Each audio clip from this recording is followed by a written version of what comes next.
बाबा जी और हुजूर जी की प्यारी संगत जी, राधा स्वामी जी, स्वागत है आपका हमारे चैनल सद्गुरु का ज्ञान में। संगत जी, हम सभी सत्संगी भली भांति जानते हैं कि हमें भजन सिमरन का हुक्म मिला हुआ है। रोजाना 2.5 घंटे की बैठकी केवल एक अभ्यास नहीं, बल्कि आत्मा की चढ़ाई का सच्चा साधन है। यही वह राह है जो हमें हमारे असली घर तक ले जाती है। संतमत में बार बार समझाया गया है कि मन को बाहर से हटाकर भीतर लगाना ही असली साधना है और यही जीवन का वास्तविक लक्ष्य भी है। लेकिन संगत जी, यह मार्ग केवल नियम निभाने से नहीं खुलता। इसके लिए भीतर का वातावरण भी तैयार करना पड़ता है। सत्संगों में हमें यह गूढ़ बात समझाई जाती है कि परमात्मा से सच्चा प्रेम अपने आप उत्पन्न नहीं होता, बल्कि वह उस संगत, उस माहौल और उस आंतरिक स्थिति में पनपता है जहां नम्रता, दीनता, लौंग समर्पण का भाव हो। और यही वह स्थान है जहां सेवा का महत्व सामने आता है।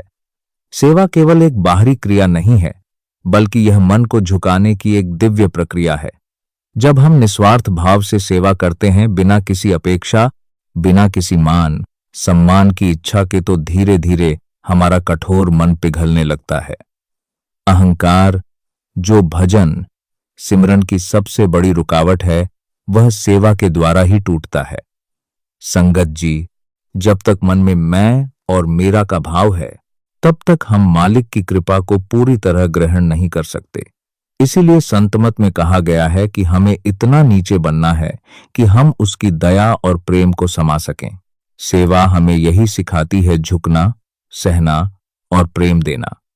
यह हमें भीतर से तैयार करती है ताकि हम भजन सिमरन में स्थिर हो सकें और उस रूहानी धारा से जुड़ सकें जो हमें परमात्मा तक ले जाती है। इसीलिए हमारे सतगुरु बाबा जी हमेशा सेवा पर इतना जोर देते हैं, क्योंकि वे जानते हैं कि सेवा के बिना मन की शुद्धि संभव नहीं, और बिना शुद्ध मन के भजन सिमरन भी गहराई तक नहीं जा सकता। तो संगत जी, आज हम इसी विषय को गहराई से समझने का प्रयास करेंगे कि सेवा का असली मकसद क्या है, यह हमारे जीवन में कैसी परिवर्तन लाती है और सेवा किस प्रकार हमारे भजन सिमरन को सफल, गहरा और सार्थक बनाती है। संगत जी, यह वीडियो अत्यंत ज्ञानवर्धक है। इसे अंत तक अवश्य सुनें। और हां, अगर आप हमारे चैनल सद्गुरु का ज्ञान पर नए हैं तो जल्दी से सब्सक्राइब कर लीजिए। संगत जी, जरा एक पल ठहरकर गहराई से सोचिए, हम पूरी जिंदगी कितनी मेहनत करते हैं, दिन रात एक करके कमाते हैं और अपने भविष्य के लिए एक खाते में पैसा जमा करते रहते हैं, ताकि जब असली जरूरत पड़े या बुढ़ापे का समय आए तो वही संचित धन हमारे काम आ सके। लेकिन कल्पना कीजिए, वह समय आता है, हम बैंक पहुंचते हैं और हमें बताया जाता है कि हमने तो अपना पैसा किसी गलत खाते में जमा कर दिया था। जो कुछ हमने सालों की मेहनत से इकट्ठा किया, वह अब हमारा रहा ही नहीं। उस पल जो सदमा लगेगा, जो खालीपन महसूस होगा, वह हमारी सारी मेहनत पर एक गहरा प्रश्न चिन्ह लगा देगा। संगत जी, अगर सच्चाई से देखें तो हमारी स्थिति भी कुछ ऐसी ही है। हम रोज अपने परिवार, बच्चों, माता पिता, नौकरी, घर बार और समाज के लिए जी तोड़ मेहनत करते हैं। हर दिन कुछ न कुछ जोड़ते रहते हैं, पैसा, सुविधाएं, नाम, रिश्ते। लेकिन अंत में यह सब यहीं रह जाता है। यह हमारे साथ नहीं जाता और न ही यह हमें वह सच्चा आत्मिक सुख दे पाता है जिसकी हमारी आत्मा को तलाश है। लेकिन संगत जी, अगर हम अपना जीवन परमपिता परमात्मा और अपने सतगुरु को समर्पित कर दें तो हमारी पूरी जिंदगी ही सेवा बन जाती है। तब हर छोटा बड़ा काम, हर नेक प्रयास हमारे रूहानी खाते में जमा होने लगता है। यह वह जमा है जो कभी नष्ट नहीं होती। यह हमें भीतर से समृद्ध करती है, हमें आत्मिक, मानसिक और भावनात्मक रूप से ऊंचा उठाती है। हमें यह समझाया गया है कि सच्ची सेवा वही है जो निस्वार्थ हो, जो कहीं भी कभी भी की जा सके। सेवा केवल सत्संग, घर या किसी विशेष स्थान तक सीमित नहीं है। असली सेवा वह है जिसमें कोई स्वार्थ न हो, कोई अपेक्षा न हो। जब हम कोई काम बिना किसी फल की इच्छा के बिना किसी प्रशंसा की चाह के केवल देने की भावना से करते हैं, तब वही कार्य सेवा बन जाता है। तब देना हमारे जीवन का स्वभाव बन जाता है। कबीर साहब ने बहुत सुंदर कहा है, देह धरे का गुण यही, देह देह कछु देह, बहुरी ना देही पाइए, अब की देह सो देहड़। संगत जी, इस मानव जीवन का सबसे बड़ा गुण यही है कि हम इससे कुछ दे सकें, कुछ बांट सकें, क्योंकि यह अवसर बार बार नहीं मिलता। प्रेम भी देने में है, लेने में नहीं। प्रेम खोने में है, पाने में नहीं। जब हम सेवा करते हैं तो धीरे धीरे हमारा अहंकार गलने लगता है। शुरुआत में हमें लगता है कि सेवा के लिए हमारी जरूरत है, लेकिन जैसे जैसे हम सेवा में आगे बढ़ते हैं, हमें यह एहसास होता है कि असल में हमें ही सेवा की जरूरत थी। सतगुरु हमें सेवा के अनेक अवसर देते हैं, कभी इमारतों के रूप में, कभी पुस्तकों के रूप में, कभी विभिन्न प्रोजेक्ट्स के माध्यम से। लेकिन संगत जी, यह सब केवल बहाने हैं ताकि हम निस्वार्थ भाव से कुछ ऐसा कर सकें जिससे परमात्मा की रजा और खुशी प्राप्त हो सके। सेवा दो प्रकार की होती है, बाहरी सेवा जो एक साधन है, और आंतरिक सेवा जो हमारा असली लक्ष्य है। संत महात्मा हमें समझाते हैं कि सबसे ऊंची सेवा भजन सिमरन है, जब हम अपनी सुरत को तीसरे तिल पर केंद्रित करके उसे भीतर के दिव्य प्रकाश और शब्द धुन से जोड़ते हैं। यही सतगुरु की सच्ची और सर्वोच्च सेवा है। बाकी सभी सेवाएं उसी मंजिल तक पहुंचने का माध्यम है। संगत जी, सेवा का असली उद्देश्य है मन को परमात्मा की ओर मोड़ना। इसके लिए हमें अपने विचारों को बाहर से हटाकर भीतर की ओर ले जाना होता है। सेवा इस परिवर्तन में हमारी मदद करती है। यह धीरे धीरे मन को शुद्ध करती है, उसे प्रेम से भर देती है और उसे उस योग्य बनाती है कि वह दिव्य शब्द से जुड़ सके। इसीलिए कबीर साहिब कहते हैं, भक्ति दान मोहि दीजिए गुरुदेवन के देव, और नहीं कछु चाहिए निसु दिन तेरी सेव। संगत जी, जब कई सेवादारों से पूछा गया कि सेवा उनके लिए क्या मायने रखती है, तो सबका सार एक ही था, सेवा उनका सहारा है, उनका आधार है। सेवा उन्हें यह याद दिलाती है कि उनके सद्गुरु हर पल उनके अंग संग हैं। जीवन के उतार चढ़ाव में यही सेवा उन्हें संभाले रखती है। अगर हम सेवा सही भावना और सही नजरिए से करें तो यह हमें सतगुरु और हमारे असली स्वरूप से जोड़ देती है। यह हमारे मन में ऐसा परिवर्तन लाती है कि वह धीरे धीरे भजन सिमरन में बाधा डालना कम कर देता है।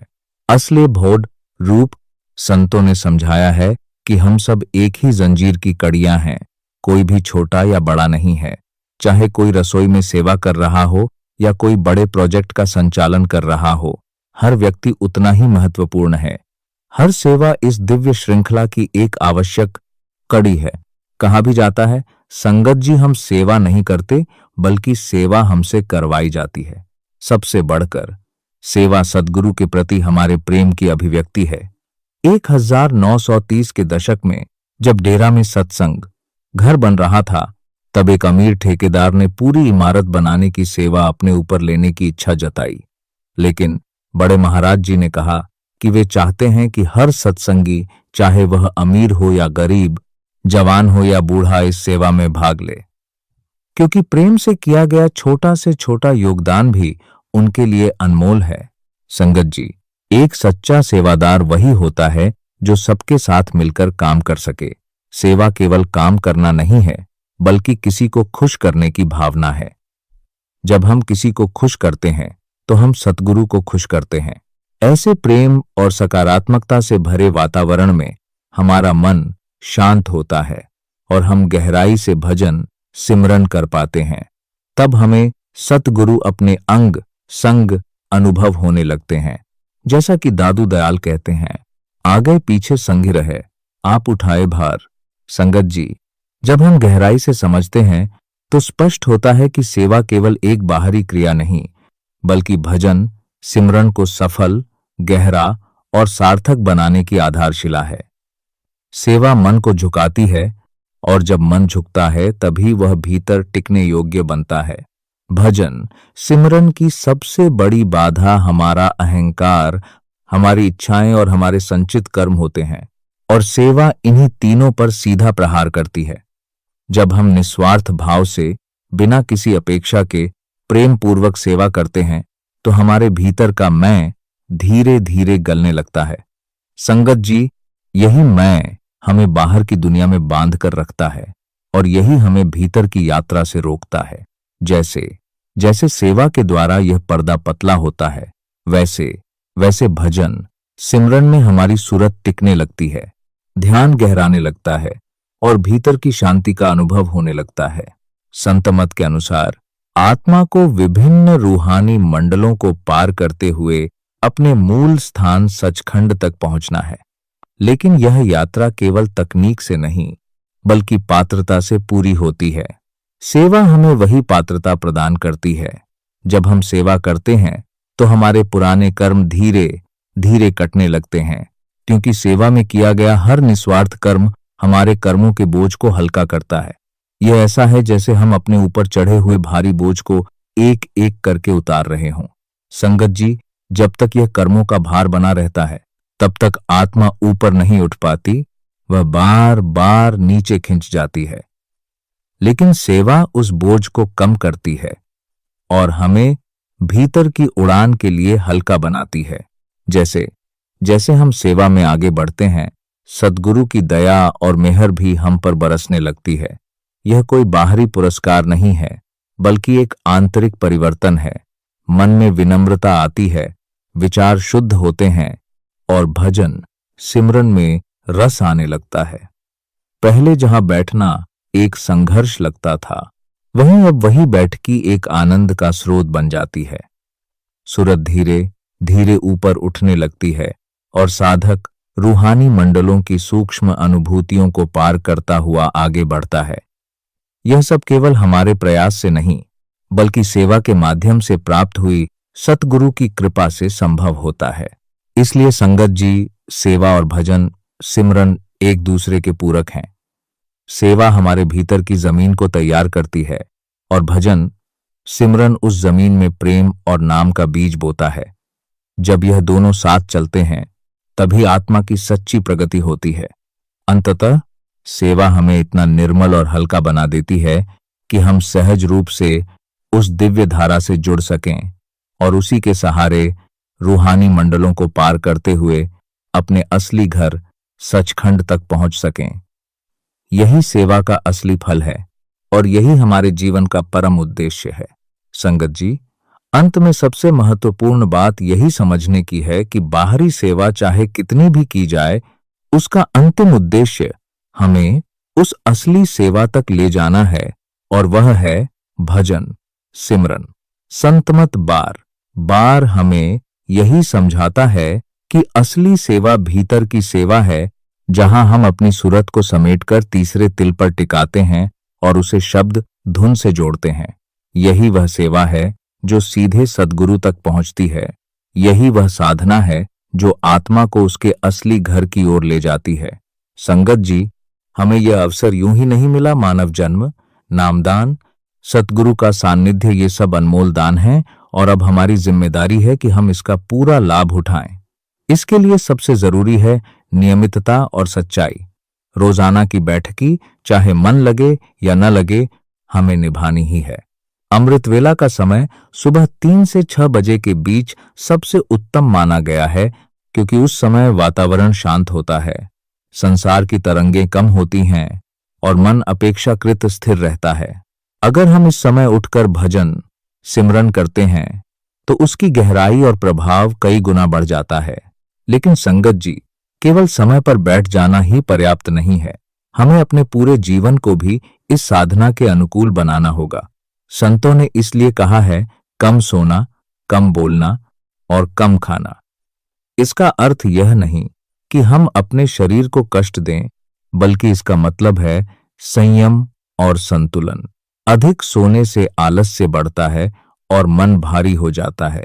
अधिक बोलने से मन बिखरता है और ऊर्जा नष्ट होती है, और अधिक खाने से शरीर सुस्त हो जाता है, जिससे ध्यान में स्थिरता नहीं बन पाती। जब हम इन तीनों पर संयम रखते हैं तो हमारी सूरत अधिक आसानी से भीतर टिकती है। धीरे धीरे मन की चंचलता कम होती है और भजन सिमरन में रस आने लगता है। संगत जी, शुरुआत में मन भागेगा, बहाने बनाएगा, कभी नींद आएगी, कभी ऊब होगी, लेकिन यही तो परीक्षा है।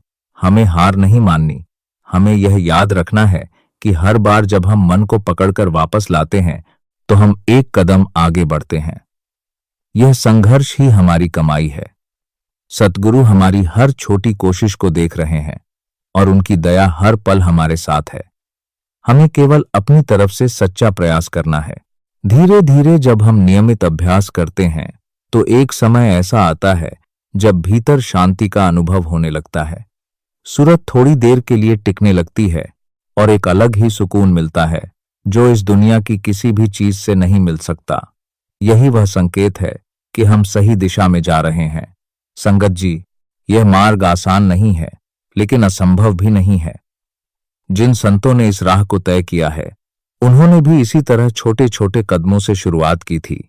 हमें अपने जीवन को इस तरह ढालना है कि हर कार्य भजन सिमरन की तैयारी बन जाए।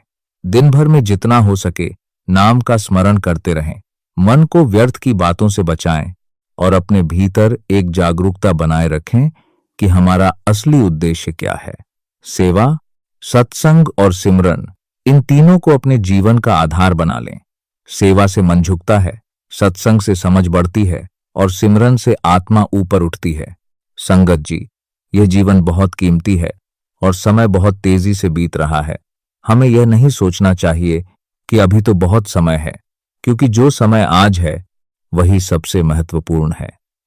अगर हम आज से ही पूरी लगन और सच्चाई से भजन सिमरन में लग जाएं, तो यकीन मानिए हमारी पूरी जिंदगी बदल सकती है। हमें बस अपने लक्ष्य को याद रखना है, अपने सद्गुरु पर भरोसा रखना है और निरंतर प्रयास करते रहना है। आखिर में यही अरदास है कि सद्गुरु हमें इतनी शक्ति दें कि हम इस असली सेवा भजन सिमरन को अपने जीवन का केंद्र बना सकें। हमें इतनी नम्रता दें कि हम अपने अहंकार को त्याग सकें, इतनी लगन दें कि हम कभी पीछे न हटें और इतनी कृपा करें कि हम हर पल उन्हें अपने अंग संग महसूस कर सकें। जब यह भाव हमारे भीतर जाग जाता है, तब भजन सिमरन केवल एक अभ्यास नहीं रहता, बल्कि वह हमारी सांसों का हिस्सा बन जाता है और यही सच्ची सेवा है, यही सच्चा जीवन है। संगत जी, एक और गहरी बात समझिए, जब हम सच्चे मन से नाम जपते हैं तो गुरु की कृपा हमारे जीवन में ऐसे चमत्कार करती है जिनकी हमने कल्पना भी नहीं की होती। जो लोग कभी हमारे विरोधी लगते थे, वही धीरे धीरे हमारे हितैषी बन सकते हैं। जो नकारात्मकता और कटुता हमारे चारों ओर होती है, वह भी प्रेम और समझ में बदलने लगती है। यह सब किसी बाहरी प्रयास से नहीं, बल्कि नाम की शक्ति और सच्ची भक्ति से संभव होता है। इसलिए संगत जी, परिस्थितियों को बदलने की कोशिश करने से पहले अपने मन को नाम में जोड़ने का प्रयास करें। जब भीतर परिवर्तन आता है तो बाहर की दुनिया भी अपने आप बदलती हुई दिखाई देने लगती है। यही गुरु कृपा का सच्चा अनुभव है, जहां हर कठिनाई भी हमारे लिए एक सीख और कृपा का माध्यम बन जाती है। संगत जी, अंत में यही समझना सबसे आवश्यक है कि यह पूरा मार्ग किसी एक अनुभव, किसी एक ध्वनि या किसी एक क्षण की उपलब्धि तक सीमित नहीं है। यह एक निरंतर चलने वाली भीतर की यात्रा है, जिसमें धैर्य, प्रेम और सतत अभ्यास ही हमारे सबसे बड़े सहायक हैं। हमें इन छोटे छोटे अनुभवों में उलझकर रुकना नहीं है, बल्कि उन्हें केवल एक संकेत मानकर आगे बढ़ते रहना है। जब हम नाम सिमरन को अपने जीवन का हिस्सा बना लेते हैं, सिर्फ बैठकर ही नहीं, बल्कि चलते फिरते, काम करते हुए, हर परिस्थिति में, तब धीरे धीरे हमारी सूरत स्थिर होने लगती है और शब्द के साथ उसका संबंध मजबूत होता जाता है। संगत जी, याद रखिए, यह मार्ग किसी जल्दबाजी या जबरदस्ती से तय नहीं होता। यहाँ न तो कोई प्रतियोगिता है, न ही कोई तुलना। हर साधक अपनी गति से आगे बढ़ता है। कभी मन भटकेगा, कभी ध्यान नहीं लगेगा, कभी अनुभव आएंगे और फिर चले जाएंगे, लेकिन हमें इन सब से ऊपर उठकर केवल एक चीज पर ध्यान देना है, निरंतरता और सच्चाई। जब हम बिना किसी अपेक्षा के केवल प्रेम और विश्वास के साथ नाम जपते हैं तो गुरु कृपा से धीरे धीरे भीतर का मार्ग अपने आप खुलता जाता है। संगत जी, यही सच्चा राज्य है। बाहर कुछ बदलने की आवश्यकता नहीं, बल्कि भीतर जुड़ने की आवश्यकता है। जब हमारी सूरत शब्द में टिकने लगती है तो जीवन की परेशानियां, उलझने और भय धीरे धीरे अपना प्रभाव खोने लगते हैं। और एक समय ऐसा आता है जब वही नाम, वही शब्द हमारे लिए सहारा भी बन जाता है, मार्गदर्शक भी और अंतिम लक्ष्य भी। इसीलिए आज से, अभी से इस मार्ग पर दृढ़ संकल्प के साथ आगे बढ़िए। हर परिस्थिति में नाम से जुड़े रहिए और बाकी सब गुरु पर छोड़ दीजिए। और संगत जी, यदि आपको यह सत्संग और इसमें दी गई बातें उपयोगी लगी हों तो कृपया इसे अन्य साधकों और संगत के साथ अवश्य साझा करें, ताकि और भी लोग इस आध्यात्मिक मार्ग की सच्चाई को समझ सकें। साथ ही ऐसे ही गहरे आध्यात्मिक सत्संग, भजन, सिमरन की विधि और संतमत से जुड़े रहस्यों को सुनने के लिए हमारे चैनल सतगुरु का ज्ञान को जरूर सब्सक्राइब करें। बाबा जी आप सभी पर अपनी कृपा बनाए रखें और हम सबको भीतर की उस दिव्य धुन तक पहुंचने की शक्ति दें। मिलते हैं अगली वीडियो में एक नए आध्यात्मिक रहस्य के साथ। राधा स्वामी जी।